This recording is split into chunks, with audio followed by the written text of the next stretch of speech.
obodo kilie ndị Chimeleze ndị Chizaloku na nwa n'ọfa ka anyị na-akpọ n'egwu Oduma obodo kilie ndị Chimeleze ndị Chukwuzaloku na nwa afa ka anyị na-akpọ Igbo bịa kilie ndị Chimeleze ndị Chizaloku na nwa n'ọfa ka anyị na-akpọ n'egwu Amala obodo kilie ndị Chimeleze ndị Chukwuzaloku na nwa afa ka anyị na-akpọ Igbo bịa kilie ndị Chimeleze ndị Chizaloku na nwa n'ọfa ka anyị na-akpọ n'egwu Oduma obodo kilie ndị Chimeleze ndị Chukwuzaloku na nwa afa ka anyị na-akpọ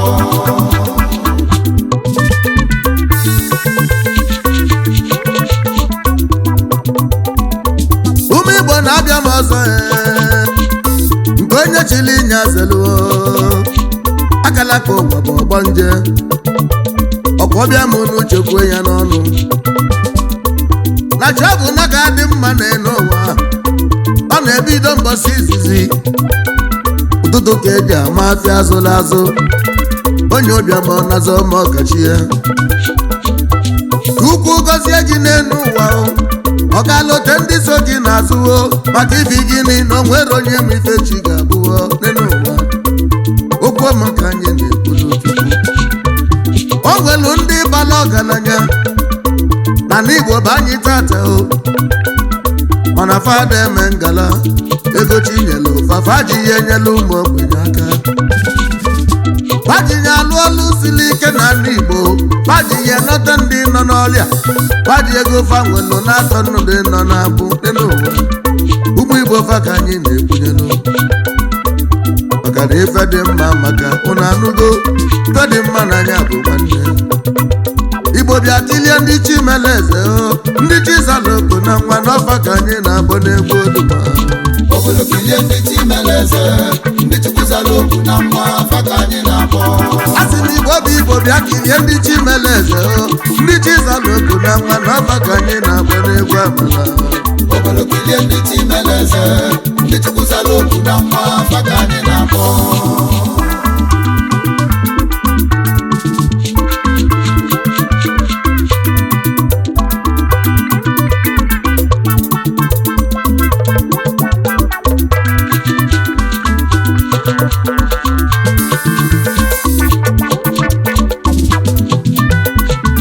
ejebe na n'ihi ala ndị ezute oke nwa Okonkwo Stanley Chijioke olege mara echi ya odogwu orege mara echi ya nwa Chimeleze n'ihi ala orege ndị Igbo na ọgara elege mma onye ọcha obele nwa na ya ekele Yezomogo Chairman CEO Orientes Global Limited orege na ọgara elege mma onye ọcha oyimorege weli agaba gajenu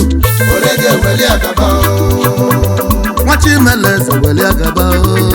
gajenu orege weli agaba anyị jebe akwa na anụ ụgbọ mba dike ndị ezute odogwu gbasiri ike oke nwa na ọhịa adịla gị mma onye ka anyị na-akọla ụnụ Igbo onye ka anyị na-ekwuo Chisa Agụchi Nwosu Ngwachukwu kwelu odogwu oke nwa na anya ekene ọgịrịga ọgaranya nwere obi sale sale onye bụ Managing Director Bure Services Limited clearly na forwarding agent ka ọ na-alụ n'aka oke nwa na ọgara elege mma Ngwachukwu kwelu oweli agaba Ngwachukwu kwelu oweli agaba Ngwachukwu kwelu oweli agaba Ngwachukwu kwelu oweli agaba Igbo ka ibulu Oduma jebe Osumenyi anje zute dike High Chief Ojika Chidi ezipụ oke osisi n'Osumenyi oje Brazil akụrụ nọ kemgbe na mbụ n'Osumenyi akụrụ nọ ndị Igbo n'iso na mmanwụ obele nwa nna ya kpubere okpu ọzọ n'isi ịma na nwata bụ na nne ya dụnyere ori ụkwụ ka o ji agbawa ụzọ wụsa oke nwa na-eso n'odogwu oke nwa na-eso n'ọmọba ya bụ CEO Captop Exclusive Importation and Exportation onye ka odogwu nọ n'ime ya oje Brazil weli agaba oje Brazil weli agaba oke nwa sumenyu weli agaba oje Brazil weli agaba Jivobi na nwandulue agụnwa afọ n'ụmụ ojii onye ụmụ ojii gwiri bụ ọgada agụnwa afọ n'anya ekene ya ugo na afọ n'ụmụ ojii oke nwa n'iso bili onye bụ CEO Mboto Nigeria Limited rally na forwarding agent odogwu Kotonu na Nigeria ka ọ na-alụ akụnwa afọ m oji na nye ekene ọgịrịga oke nwa na ọgarịle gị mma akụnwa afọ weli agaba odogwu akụnwa afọ weli agaba oke nwa na ụmụ oji weli agaba ọgịrịga akụnwa afọ weli agaba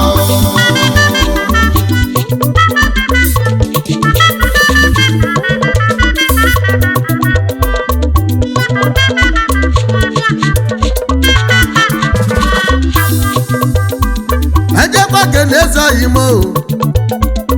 Chief Chidebere Ejejulu obichili ụzọ nwanụ na Anaba Imo steeti ebe nwaka dike si bịa eze ndị Igbo na Ọsra money lender na anya ekene oke nwa na iso na ndị nwe egwu obichili ezi na iso na ọmụba obichili ezi na Anaba weli agaba obichili ezi weli agaba eze ndị Igbo na Ọsra gị weli agaba ọgịrịga obichili ezi weli agaba kedu maka High Chief Tochukwu nwoke afọ mbuze na anyị adazi niile mbuze ndị Igbo n'anya ekene ọchịagha mbụ na anyị ọcha na Asuki London n'anya ekene ọkwa niile steeti developer odogwu mbuze Igbo n'iso na ọmọba mbuze na ọya dele gị mmiri egwu mbuze ndị Igbo weli agaba ogiliga mbuze weli agaba na Asuki London gị weli agaba onye echichi mbuze weli agaba kedu maka sa Nnamdi Agabo aja mọni bịa odogwu si Abeje na njikọ ka local gọọmenti nke Anambra steeti dị iso na akalịsịa ọ gị bụ CEO Cable Forest Global Group Limited laja mọni na nye ekene gị n'egwu laja mọni weli agaba onye ọcha laja mọni weli agaba odogwu laja mọni weli agaba igiriga ọgụ laja mọni weli agaba ka njebe n'Idatọ Imo steeti ka njezute odogwu gbasili ike ya bụ Victor Raymond Sunny 2019 ọkwa gị bụ CEO Victoria Integrated Nigeria Limited oke nwa na anya ekene gị n'egwu Sunny nwa weli agaba Sunny nwa weli agaba Sunny weli agaba Sunny nwa weli agaba kedu maka Maazị Moses Kanu nwa mmụọ na anya ekene High Chief Ebube Arọchukwu dị karịsịa Ebube Arọchukwu jide ebube na Arọchukwu Kingdom Abia steeti ebe anwa ka dị ike si eje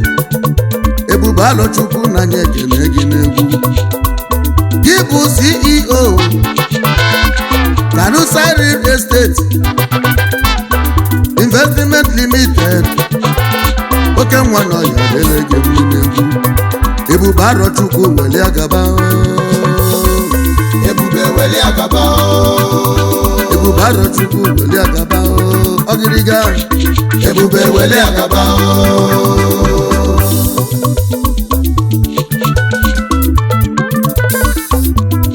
Azim obodo bịa kirie ndị Chimeleze ndị Chizaloku na nwa na ọba ka anyị na-abọ n'ebe oduma obodo kirie ndị Chimeleze ndị Chukwuzaloku na nwa afa ka anyị na-akpọ Igbo bụ Igbo bịa kirie ndị Chimeleze ndị Chizaloku na nwa na ọba ka anyị na-akpọ enụrịa obodo kirie ndị Chimeleze ndị Chukwuzaloku na nwa afa ka anyị na-akpọ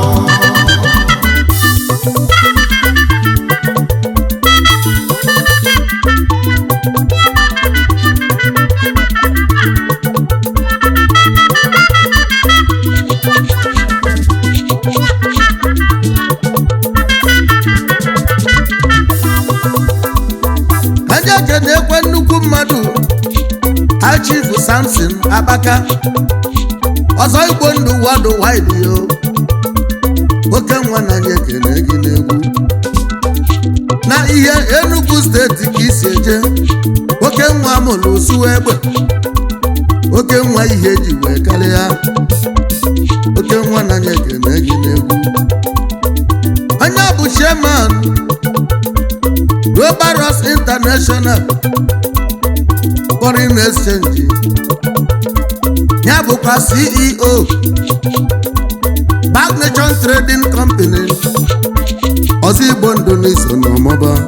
chai ọzọ Igbo ndụ weli agaba ọzọ Igbo ndụ weli agaba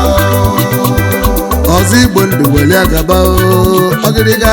ọzọ Igbo ndụ weli agaba Ajekwazuto odogwu gbasiri ike Chief Egbunike Dominic Alhaji Puma Udokomili ndị Igbo n'anya ekene gị Ike gara ụmụnachi 1 Chairman CEO Madontic Aluminium Company Limited Ikenga weli agaba Ikenga weli agaba Ikenga ụmụnachi weli agaba Ikenga weli agaba Kambulodu ma jebi seke Kanjezuto odogwu gbasili ike Onya bụ High Chief Titus nwa bụ eze odogwu Agụgụ egbe na Japan Ebube Chukwu ụzọ n'Iseke Agbata oyi n'Iseke oyimo Agụgụ egbe n'iso n'ọmụba Onye bụ CEO Marvel Village International ya bụkwa Chairman Managing Director Village Communication Limited Agụji egbe n'iso n'ọmụba Ogiriga Agụji egbe Foundation Odogwu Agụji egbe weli agaba Agụji egbe weli agaba Ebube Chukwu ụzọ n'Iseke weli agaba Agụji egbe weli agaba Ejebekwa n'ihe ala Ejezuto odogwu gbasili ike oke nwa anyị ji eme ọnụ iso na mmanwụ Igbo na-eti ọgaranya nwere obi sale sale oke nwa na anyị ekene gị n'egwu High Chief Ifeanyi Jerry oke nwa nwesi aka anyị ego n'Igbo land yo anyị ego n'ihe ala niile ya bụ Chairman Chief Executive Ocean Growth Limited anyị ego ya ala n'iso n'odogwu anyị ego iso na mmanwụ Igbo na-eti ọkwa imezili anyị ka kasị mma n'ahụ ilu ụlọ Igbo Ocean Bitters mmanya bọsi ji enwela aṅụle Ocean Bitters mmanya bọsi ji alacha aka Ocean Bitters nwata ligolo kwete Ocean Bitters Igbo ekwetego nọ na-eme anyị ego weli agaba Ogiliga anyị ego weli agaba asị m Ocean Bitters weli agaba ọgaranya anyị ego weli agaba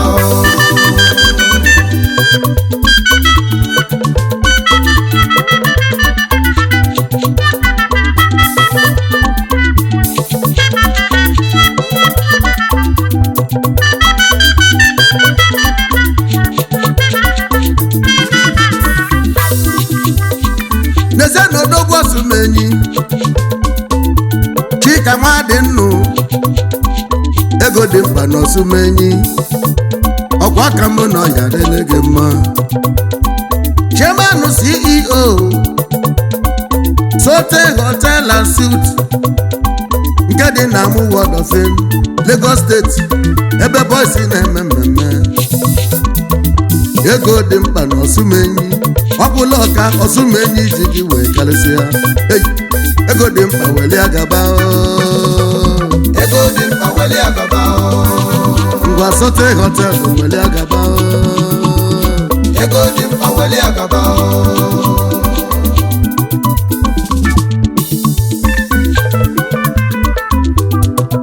aja kene Ichie Franklin Obi Yezo Mogo n'ihe ala ụbaka Igbo na Malaysia ụbaka ngị na-agbalị Igbo niile ụbaka Igbo na Malaysia oke nwa na nye ekene ụbaka na-agbalị Igbo na nye ekene onye echichi Chidimma Dịbalụ gị ụbaka beli agaba ụbaka weli agaba ụbaka na Malaysia weli agaba odogwu eyi ụbaka weli agaba kedu maka Chief Anthony Chukwuebuka Ojiako Chairman CEO Tony Ebi Enterprises Nigeria Limited gị ka anyị na-akpọ Oji Cosmetics ọganye kene gị oyi ma enyi n'aka ọkwa enyi aka na mba n'aka ọkwa enyi n'aka ọkwa ịma n'iso n'odogwu ọgịrịga onye na-ekwu nwere ife o ji karịsịa enyi n'aka ọkwa weli agaba enyi n'aka ọkwa weli agaba asị m enyi n'aka ọkwa weli agaba onye echichi enyi n'aka ọkwa weli agaba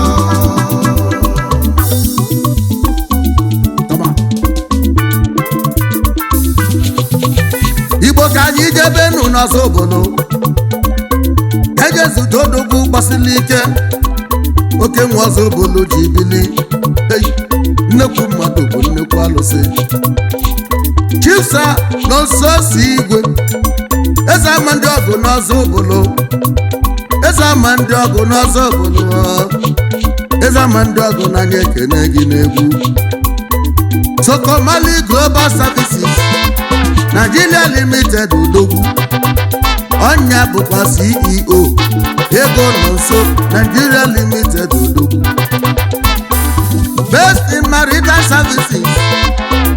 ọ sị mụ kene lọlọzi ya lọlọ nwaka ego morin ọma obi dị ya nwanyị ọma ọma obi dị ya nwanyị ọma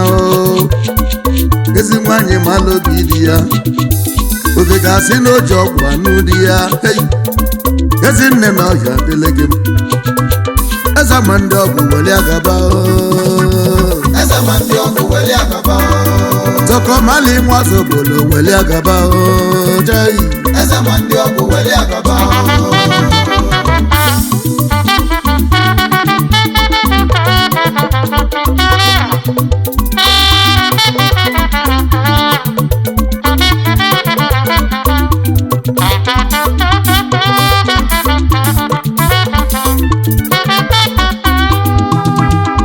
kenelu nwa Chimeleze n'ihe ala orege Malaysia bụ odogwu oyi orege ebezi na ọ ga-adịla odu ma mma ka m gwazi unu ọganilu ka unu na ọgagalezi ndị Chimeleze na nwa ịma na ọfa ka ọdụ na-agbọ n'egwu wedu masị na unu jebe ụmụnne m ọsị m na unu ga-ejeluo unu naba ụmụ Igbo na unu ga-analụ ngwa onye ji ekpu onye ka si ya akwanarị ya ngwa jelu unu n'ise Igbo bịa kilie ndị Chimeleze